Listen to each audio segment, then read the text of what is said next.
Hi, good evening, everyone. I think we should all empathize each other because I think you've been from morning tirelessly hearing from, it's like going back to your college days or school days, right? So it's very easy to talk, but it's very difficult to listen, right? So being an Indian, it's very difficult for us to kind of be keeping our mouth shut and just listen. Yeah. See, there are two things which has been spoken in the a large perspective in any organization. So one is on the AI and another is on the sustainability from boardroom to the shop floor. The main topic of this particular session is is it time to change how we set our work towards our sustainability goals? So that is, it's very difficult question. So now we have from morning till evening, we have been, even in the previous panel, we were talking about water consumption. There is a PE, then there is a WE. What is the purpose of this? So it's mandate now for any organization to be part of kind of complying to the E.S.G goals, and you'll have to keep every quarter, you'll have to as part of mandatory. So this is about the topic. We have all the stalwarts setting out, all the service providers, and even from the consulting background, there are people here. Welcome to each one of you. So it's very kind of like you said, you want to have easy questions first. The audience have also been with too much of data from the morning. Right. Let's be easy. So the one question is it sustainability is only on the paper, or is it something actionable from your perspective? So I just read a couple of statistics saying that 45% of our energy consumption is 1.5% of global electricity consumption is what is consumed only by the AI. So now we have been talking about data center, and you guys are stalwarts in the industry for more than 3 decades. And do you would like to say that what are the steps which you guys are taking? Is it still on paper or just for a compliance purpose? I mean, it's for norm kevas, or is it really doable? And how are you just kind of As you rightly said, the data centers are highly, abused industry. We saw that there was a comment which came that California fires, the entire blame was given to the data center industry. However, in India, as you know that we are consuming only 2% of the overall power which is being generated, and from a ESG perspective, I think data center industry has taken up the challenge very well, and this is true in terms of any industry or any domestic industry as we talk about. It is being moved because of only 3 reasons. First reason is there has to be a government mandate. Second, there has to be a financial benefit. Third, there should be a customer who should be asking for it. And luckily for us, all these 3 parameters are applicable for a data center. There's a government mandate. We have to do this for our innovation so that we can be more productive. And third, there is a customer who is asking for all these things. How much renewable power are you using? Are you using renewable power or not? What is your PUE? Right? That is the first question. I think in the data center industry, whenever there is a customer discussion that happens, the first thing that is being asked is what is your PUE today, right? So all 3 check boxes, we have to be sustainable, we have to be more agile. So data center industry as a whole has taken up this ESG initiative very seriously, and most of the data centers today are talking about these initiatives that we are taking, which will bring down the cost, which will be more responsibility in terms of the environmental safety and safeguard. And third, it will give benefits to the customer, like green carbon credits to the customer, right, to help them achieve their net zero. So you're not saying this is not only a checkbox exercise, you really do it. So kind of some policies like lead, or maybe your IGBCs is part of your, if you wanted to be certified, so there are these checkboxes has to be kind of mandated compliance is what you're saying. Absolutely. I think you want. Good evening, everybody. IGBT, yes, everybody is complaining. Most of the people are complaining. In data center, if you take, it is a power hungry, so we need to go for the green energy we are going, and it gives a benefit also. Although it is a day one, it is a capital intensive, but long term, because data center is a backbone for the digital economy, so definitely 2% of the electricity we are utilizing, and in 2030 it will be doubling. These are all data are available everywhere, this one. But IGBT also, people are in data center area, that means in the industry, people are taking very calculated risk and implementing from the planning phase to implementation and operational phase. Everybody is monitoring. Today tools are available, lot of tools are available to monitor then and there itself inefficiency of the chiller or inefficiency of the compressor, whatever it may be.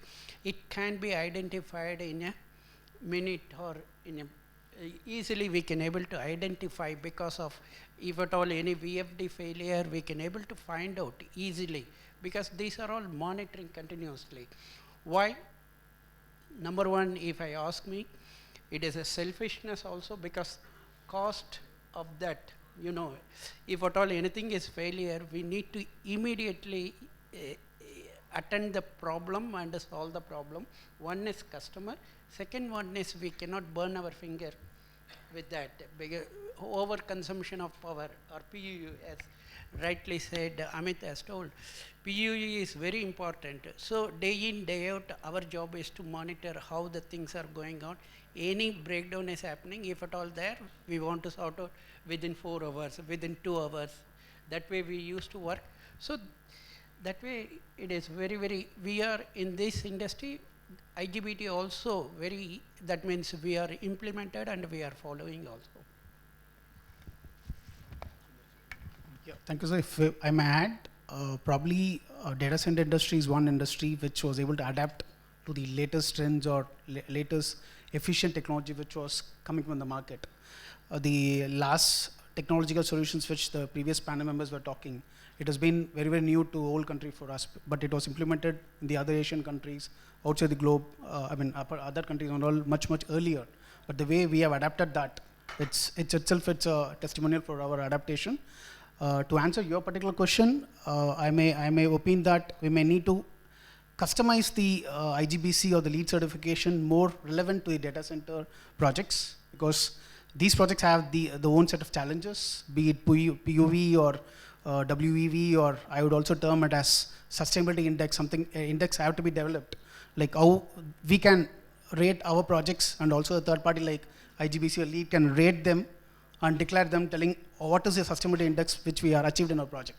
While PUV are a broad index of power consumption, which also gives us a certification of what is the efficiency of our data center, but still a sustainability index, something like that, would give a much more broader understanding and adaptability in the market. So being a PMO, so how do you kind of do it, the planning? So the breakouts is like most of the time you will be spending in the planning phases, or it's in the execution. So where do you think that you need to focus more on it? Very valid question currently in the market. The previous panelists were telling about we need to run faster, 18 months, 24 months, we need to turn this whole project around. I would always say the more effective planning, the more time you spend in planning, that's when you'll have your product much successful being launched in the market. When I tell that, I would also like to qualify, many of us, most of you are already working in industry, and we work with many of the customers. We have seen them talking about the timelines, the budget, and very few of your customers talk about the sustainability factor of it. Yes, there's a lot of pressure for them because they need to be achieving the project in certain budgets which have been committed to the management. But again, having a broad level planning in terms of what are the sustainable goals which need to be achieved at the end of the project, because these goals are going to be converting for them as a capital savings later when they operate the data center. So I would always tell very strongly that planning is the very critical phase for the whole data center project. Balaji, do you have any input for this? Normally this breakdown happens in the implementation stage. Actually, when you are planning, all the people are involved, and it takes budget also involved, so many. But when it is coming to the implementation, it breakdowns. So we need to be very careful and we need to monitor during the implementation. It is better to monitor end to end, even in the operation phase also. We need to monitor it. We need to use the E.S.G monitoring tools so that it will be easy. But normal breakdown happens in the sustainability. It is generally it is in the implementation stage. So what are the different challenges which you guys kind of forecast or maybe been there in your day-to-day life and attaining this particular goal? So is it a very ambitious goal which you set it at the start of the year and you struggle it, or it's kind of it's doable task? See, it's more, so, I just wanted to add one more point in your previous question before answering this. I would say before planning it, the E.S.G has to be in consideration even at design phase. So your design should incorporate the E.S.G and then the planning should happen and then the execution should happen. If you go in that particular pragmatic way, your multiple things are taken care of and you operate as per your design. Right. Coming back to this particular question in terms of where do we see the challenges, we do see the challenges in terms of inefficiency being brought in because of the customer devices. Right. You can have a data center design, but you can't have a control over what customer is bringing in. Right. If customer brings in a old hardware which is not very savvy in terms of the performance, your entire design goes for a toss. Right.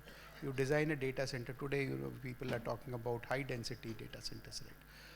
But if you go to an enterprise customer and you take an enterprise customer, their average requirement would not exceed 3 to 4 kilowatts per rack. Now, having designed a data center with so much of efficiency, you put some inefficient data center racks, your whole efficiency goes for a toss. So you need to be more modular, more adaptive in nature when you are designing the data center, keeping in mind. Now, having said that, again, you can't make a data center for a specific class of customers. Right? When you are making a multi-tenancy data center, your customer profiles will be different. Today, if you see the E.S.G index, right? In E.S.G index, 34% of that E.S.G index is being contributed by BFSI companies. Now, the BFSI companies' adoption of AI is fairly limited. They're only utilizing AI lots for of the bots. regulatory compliances and Correct. So, when you are designing the data center, you have to keep all these things in mind, but at the same time be ready for the challenges to come. Second challenge comes when there are extreme weather conditions, like when you are operating in Chennai, and tropical regions as such have much of a challenge. So when you get compared with international standards where they are talking about a PUE of 1.05, 1.08, and then the same is being expected here in tropical countries like India, it is very difficult. So that expectation setting of the customers. The other thing is in terms of the inefficiency being brought in by the non-standard equipment, which is we don't have the control of getting those particular equipment. So those are some of the day-to-day challenges that we face in the industry. so the standards you are saying on the kind of idealistic scenario, and then we have lots of environmental changes in terms, so that is going to affect your things. Yeah, more than that, it's like the equipments which are being used by the customers. So environmental is something that you take care of, but sometimes some non-standard rack servers, for example, right? Inefficiency are being brought in because of that. Is there any categorization of, you can categorize customer like customer A class, B class, C class customers, so that at least you can provide a different levels of service? And it's like in a highway, if you are in a fast track, there is a separate road only for a fast track, and then, so is there any segregation or bifurcation which you guys? So that's what I said, the data center design has to be done in such a way that you can be adaptive to the requirements. And so while we were doing our design, we were having the same challenges, and then that's the reason why when we made our data center, we divided that into multiple halls, so that we can keep a class of customer at a particular hall. So, for us, it is now easier for us to deploy, let's say, direct liquid cooled. For one set of customers, if we want to have rear door heat exchanger, we can do that. For other set of customers where it is an ambient cooling which is required, we can do that. So all those set of customers we can accommodate in different halls.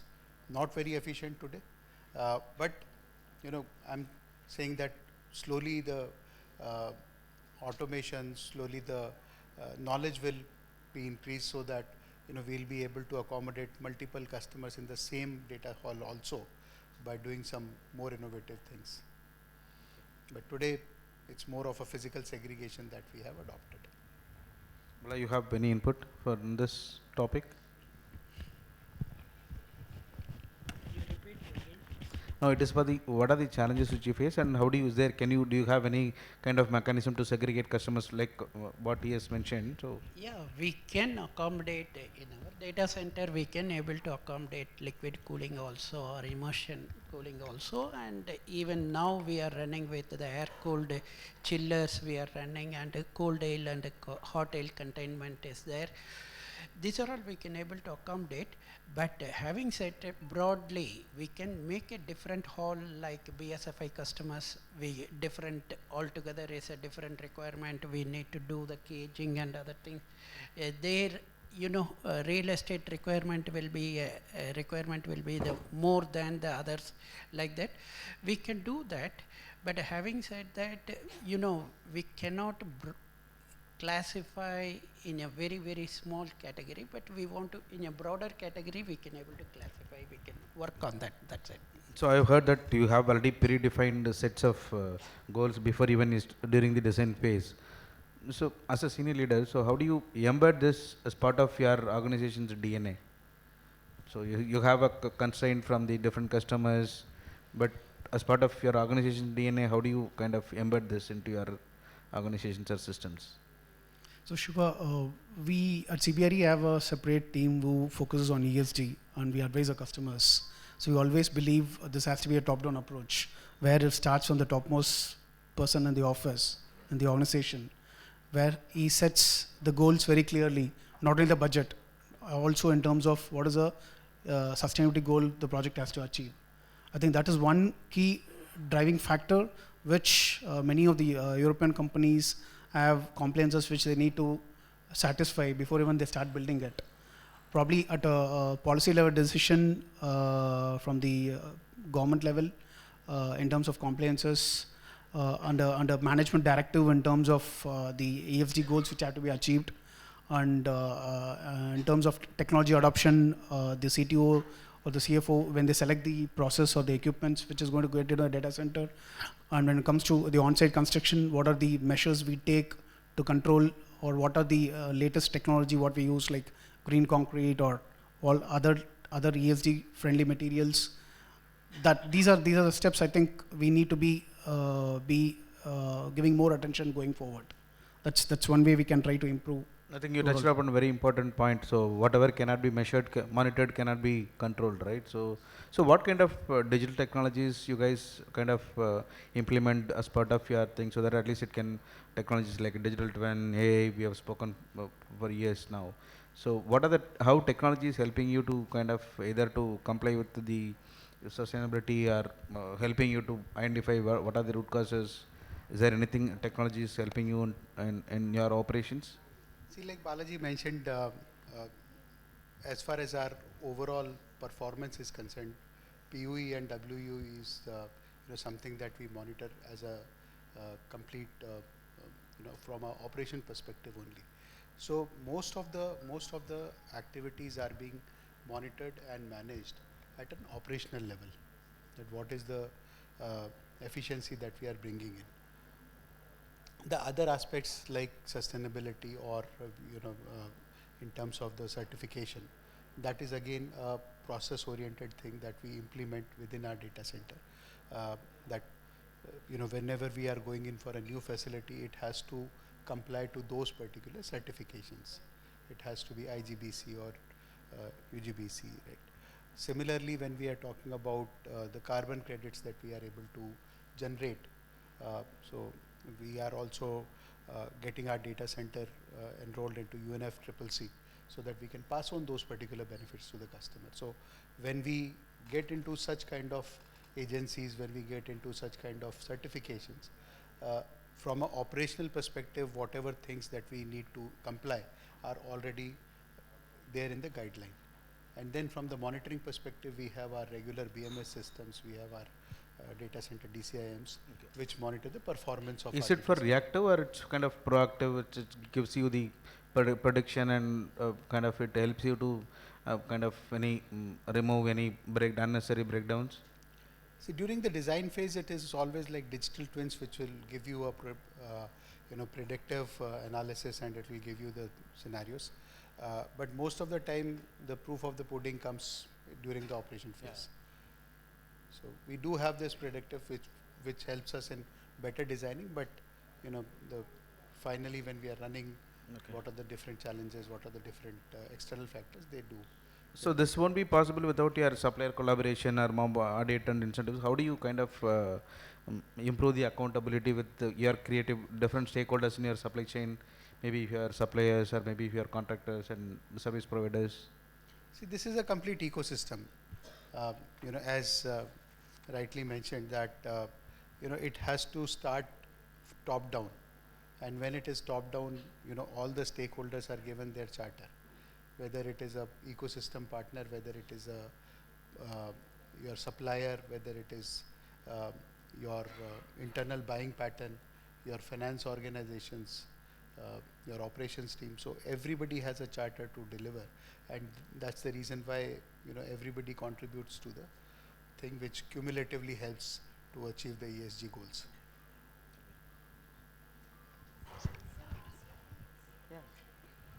Okay. So to answer that, yes, we need to train the people, and it has to come from sustainability is inherent. It is, although we can measure it, we can do it, but all the department, we want to train all the department, and we want to educate them the importance of sustainability. And then only it will be in the organization, it will be coming. So from the sourcing to the implementation and operation, everywhere we want to monitor with the E.S.G, we want to monitor it, and they want to guide them wherever they can able to contribute, we want to guide them. That even today government is monitoring the things. We want to ECR filing, we want to do every quarter, e-waste, whatever we want to do ECR. So, and there is an international body is also monitoring ECOWADI. If you have become one of the ECOWADI, this one, every year we need to show the improvement, how we are contributing, how much energy consumption, how much footprint we are bringing, all those things. And they used to certificate, they used to give the certificate for the bronze, silver, gold, like that. So that way, and all the MNCs are looking for this type of certification, and they are promoting the contractor. Like that, we also promote our suppliers for that, and we want to give the leverage for them. Sustainability is one of the category for the selection. That way we want to rate them accordingly. So scope 3 emission has been spoken a lot, but I think it's one of the ignored one in the industry. So how your supply chain partners or maybe your the network is helping you, or what kind of accountability you have them for these people and for scope 3 emissions? So tell that scope 3, or the indirect partners, a lot of training is required, because there is not much of adaptability by the end customer also in encouraging them or giving them required training, because all of them are already under tremendous pressure in kicking off the project. There should be a complete pre-construction or kind of a pre-qualification criteria which has to be set, and whichever supplier who has got a detailed sustainability practice which is already implemented, who's already certified, probably that rating system has been implemented, and we also guide them to implement such systems in his business. That's when we can also get the sustainability goals easily achieved through the life cycle of the project. So I have a couple of more questions, but in paucity of time, I just will have to close this. So how do you see your sustainability period is going to change instead of tier 1 cities to tier 2 and tier 3 cities? Is there any changes in your uh, goal? See, the goals will not change according to the city. The design has to be. I'm just saying Yeah. priorities. See, priority again, the priority is, as I said, there are three factors. One is compliance, second is differentiation of the product, and third is in terms of the efficiency that you can bring in. These won't change, whether it is you're operating in a city like Bombay, or you are operating in a city like Pune, or you are operating in a city like, let's say, Patna, right? So these things have to be common, and when you see this as an organizational goal, you have to replicate it wherever you are going in. There is very less scope for a data center to differentiate also, because we are under so much of a scrutiny in terms of, as such, we are termed as power guzzlers, right? So there's a lot of scrutiny which is there already from the data center perspective, and continuously we have to be on our toes to prove that we are using the power more efficiently, more sustainability, and more responsibly. So that's one thing. The other industries do have, and there is a new term which I don't know how many of you are aware, greenwashing. So there is a term called as greenwashing. When you put your ESR report, because right now there are no guidelines which are mentioned. There are only reporting which is mandated. There is no guidelines. So whether or not you are achieving, you report that.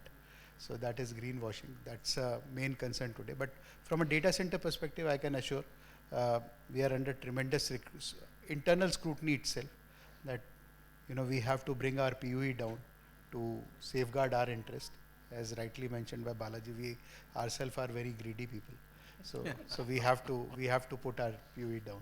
So Sorry, yeah, I would like yeah, just Vijay, add, yes, to a certain extent, going to the tier 2 cities will help us to save a lot of energy by, the reason why I'm telling that, you have a lot of space for putting up a solar panel or a solar plant, which can also try to optimize our source.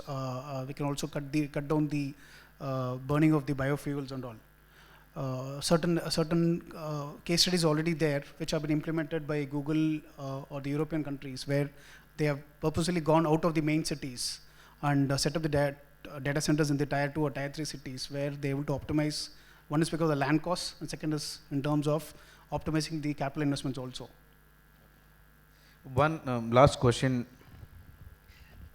On the previous, so this one, tier 2, tier 3 cities, the skilled manpower availability and the reliability of the power source and the connectivity, that are all challenges. In the city, if you come, there are different challenges. We can take it in a different, this one. When we are designing or when we are optimizing, we want to check which is better. But if you get into the cities, but there is a already city is highly polluted, you are having a pollution problem and other things. So we want to manage both things, and we want to take a calculated risk on the data center point of view. Yeah. Okay, one last maybe advice, or maybe what do you think that as a responsible digital consumers, is there anything you want to tell from the service provider? So Actually, as a this is out of service- syllabus question. Correct. And correct. No, I think there needs to be new matrices which needs to be followed. Like all of us are talking about AI. Most of us are talking about how many, what is AI going to do as far as industry is concerned. But there's a new term which is being coined, which is like token per kilowatt. So we need to devise these kind of matrices which help everything being related to power, and that's how we will be able to bring more efficiencies in every operations that we do. So whether it is choice of hardware, whether it is the choice of networking, whether it is choice of other equipment, storage devices, how much each one of them will be contributing to power from their efficiency perspective needs to be known, and that's how the ecosystem will be more agile, more sustainable, more responsible. and we'll be able to bring more efficiencies in our overall operations. Great. Um, Thank you. Is there any questions from audience? I know you guys are in between the.